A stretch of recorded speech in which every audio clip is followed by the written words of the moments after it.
Hello guys, it's the Viper here and welcome to another video. In today's video I'm pretty much just gonna share some of my own thoughts on my own journey through the Genesis tournament and also kind of just some feelings and thoughts regarding Age of Empires 4. Now I did some recap kind of thing when I did the Red Bull, finished Red Bull tournament, and I'm probably gonna keep doing these going forward now, so like just to share some post-tournament thoughts on my end. So yeah, there'll be more of that coming. So the Genesis tournament was a $20,000 Age of Empires 4 tournament. There was qualifications initially like a week before the main event.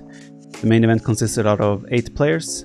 I think the qualifiers had like 500 people. I'm not sure exactly on numbers, but funny how things have it. I probably should have lost the second round of my qualifier against I think Simtom was his name. Yeah, funny how things are. Spoiler alert, I did win the tournament in the end, but I should have lost in the second round of the qualifier, probably. I was probably in the losing situation there, so yeah, that's pretty sick to think about. But yeah, in the end, I was able to kind of qualify quite comfortably besides that second round. I feel like I figured out a lot about the game on the way there as well. Like that was kind of the wake-up call for me regarding Mongols, how good Mongols can actually be with the way Simtom played it, with the deer stones, using that Yam aura on every single unit in the game, essentially. So that kind of led me to try Mongols more and kind of figure out how good they actually were, and obviously utilize that in the main event as well. So heading into the main event, I had the last match on the first day, which was the Saturday. I think that was really good for me because my preparation for the tournament was so. I was kind of streaming the most of it. I had 2 sets with Kazba, I think, off stream, which was kind of my training, and obviously just some small tests with Tado. So there was not a lot of training. I didn't really feel like there was too much for me to figure out in training or try out, because I didn't really have too many ideas going into it besides what was kind of out there already. So I think it was very good for me that I got to see a little bit of how everyone else played the first 3 matches before mine. So I could kind of draw some inspiration from that, or see if there was anything that was being like, because everyone was gonna put out everything right there right away because they couldn't take the risk losing, right? So I thought that was very good for me, so I could see if there was anything very new, pretty much to catch me off guard. And I think there wasn't too much. The only thing would probably be the Delhi opening from Lucifron and Vortex. So with Lucifron being Vortex's brother, and Lucifron was my opponent, obviously me seeing Vortex using Delhi in the first game against Kazba was kind of a warning. So I was kind of open to the idea that Lucifron would do the same. I was kind of already set on picking English as my opening civ no matter what, because I feel like English are like just a solid civ and have a good chance, good matchup, or somewhat decent matchup against everyone.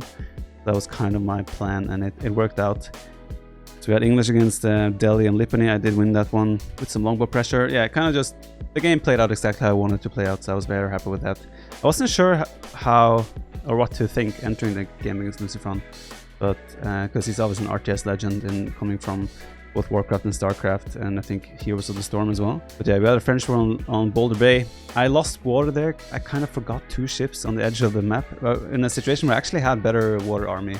So I lost water in the end because of that. But I was able to transition to land and kind of recover and take map control and win on the land there. I did lose Delhi against Abbasid on Hill and Dale. I think he did that very well.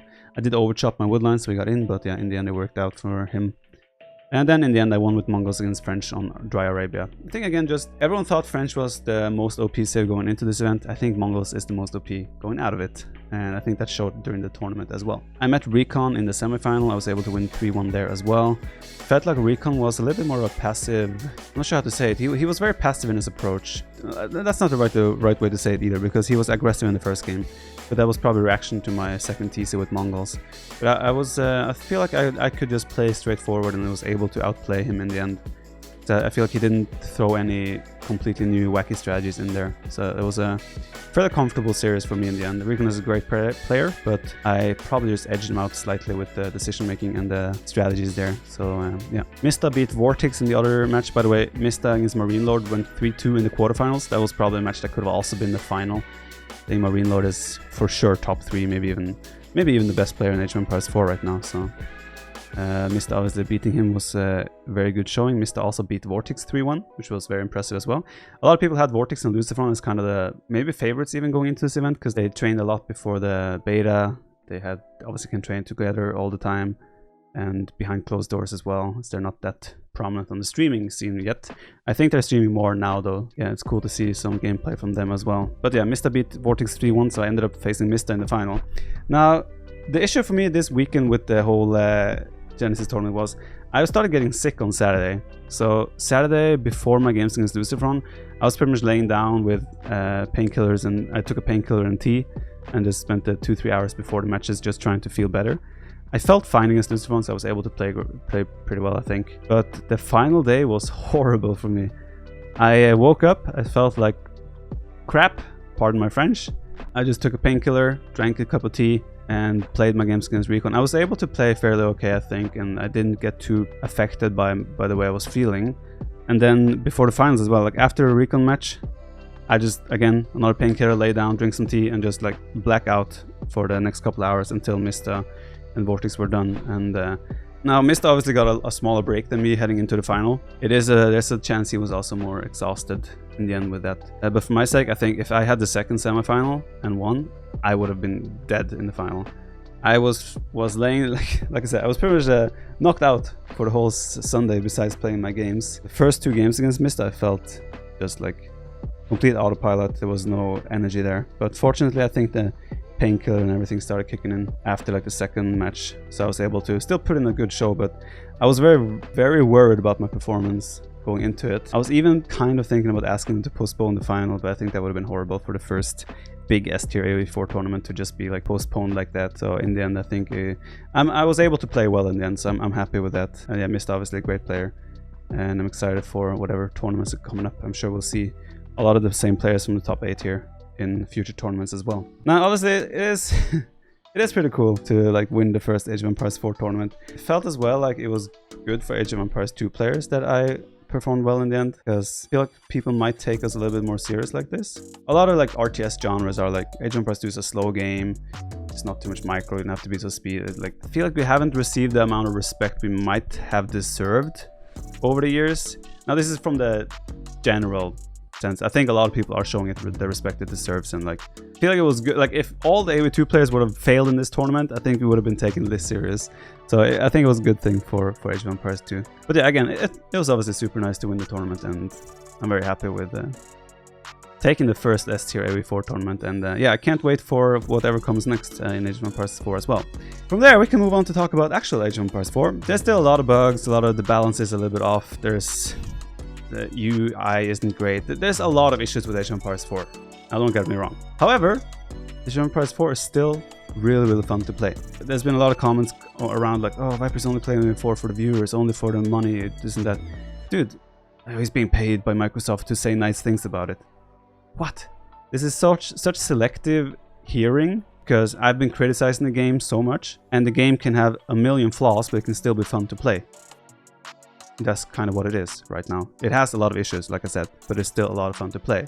And again, it's a breath of fresh air. It's the successor to what is my current game, Age of Empires 2, right? So it's a lot of fun for me to explore the game, learn a new RTS, a modern RTS, and you never know, right? Maybe this will kick on to be a great esports, and maybe the next big thing, you know? So it's been out for a couple of weeks now. Like, I've had a lot of fun playing it, and I think I will have a lot of fun playing it going forward, especially as the devs now laid out the roadmap when things are going to come. It'll be a couple of months, but things are coming, and I think the game has a lot of potential, and I would love to be able to continue playing it.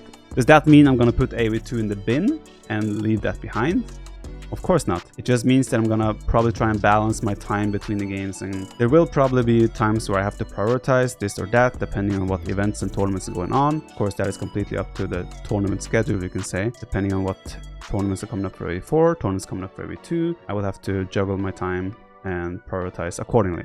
Right now, King of the Desert is going on, for example. And while I'm still playing some AoE4 kind of casually, like a few hours after dark, you can say, like I've been training these last few days, I've been training King of the Desert 3-4 hours on the day, and then I end my day with streaming 3 hours of Age of Empires 4, for example. So I am prioritizing King of the Desert right now, but I still want to keep my fingers warm in Age of Empires 4, if that makes sense.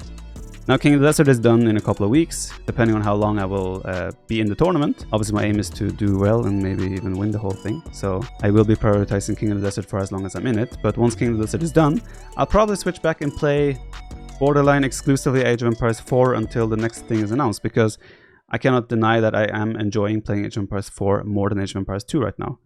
Now, whether this will last 3-4 weeks, 2 months, 3 months, or a year, I cannot say. But right now, obviously, it's a breath of fresh air, and that's kind of why I'm enjoying it right now. Now, again, in my opinion, I think AoE2 and AoE4 will both survive. Both of them will carry on and be competitive still. Will be tournaments within both games, and I can see myself playing both games as long as it makes sense. You know, if I play both games and I realize my level drops to the point where I'm just a top 100 player in both games because I'm trying to play both games at the same time, I might have to make a decision. But until then, I don't see an issue with doing it the way I'm doing it right now. I just want to also say, like, when I was watching the Genesis tournament, besides playing it myself, whenever like a StarCraft or Warcraft or Age of Empires Online, Mythology, Age of Empires 3 player did well, or another, like a player from the other game failed, it was so much, I wouldn't even call it banter, because it wasn't even like lighthearted banter. It was legit shit talking of the other game. It's like showing the other game no respect at all. I don't get it. You can respect both games. The good players are coming from every game, and we're having a lot of fun. Age of Empires 4 has kind of been like a gathering point where people are coming in from every angle, and that's so cool for me to see as well. And I wish we could just take that as a way to celebrate and like be happy that we're actually being able to see so many people come together in the RTS genre. You know, dead games and everything, so in a dead genre. So I think that's something we should cherish and celebrate, rather than trying to prove who has the bigger D amongst the games, right? It's just nonsense. That's just my opinion. So yeah, to summarize everything, I think Age of Empires 4 has been a lot of fun so far. I hope they can patch up the game and make it could be so much more. And I hope they can make that so much more, because it has a lot of potential. But again, Age of Empires 2 is still very much buried in my heart, and it will remain there forever. And I will, again, try to play both games to the best of my ability. Yeah, I can see myself having a lot of fun going forward. I've been enjoying the last couple of weeks a lot. I'm very excited for what the future holds, both for Age of Empires 2 and Age of Empires 4. That was pretty much, I just wanted to share a few thoughts regarding like the Genesis tournament and Age of Empires 4 as a whole, and Age of Empires 2, whatnot. Also, to end it, please stop coming into my stream and say, play this game or play that game. I will not stop playing what I'm playing just because you come into my stream and say, and be like, oh, this is a shit game, shit, AoE2 is shit, AoE4 is shit. Dude, that's your opinion, that's fine. But there's a way to share your opinion that is not the right way, so to say. Every constructive comment is welcome in any channel I have. But if you just come into the channel and be like, hey, this game is shit, play something else, you're probably going to be banned and you're going to be gone from my channel. So just stop doing that. Thank you. But yeah, with that said, those are my thoughts on everything. It became a longer video than I probably had anticipated, but yeah, I'll keep doing these recaps, and if I have anything that comes to mind that I want to share, I'll be uploading videos here. If you ever have a topic you kind of want to hear my thoughts about, feel free to leave that in the comment section, and I'll see if I'll make a video about it. But for now, hope you enjoyed the video. Thanks for watching. And again, hope you're as excited as I am for the future of this franchise. Because in the end, like, a lot of people are worried that Age of Empires 4 out means the end of Age of Empires 2. They said themselves that this is not the case. The fact that Age of Empires 4 is now doing so well just means that there's going to be even more Age of Empires 2. And they said that themselves. So, that game? Don't think so. I think you should be very excited for the future of both Age of Empires 2 and Age of Empires 4. Now, that's it! Thanks for watching. Have a good one. Bye-bye.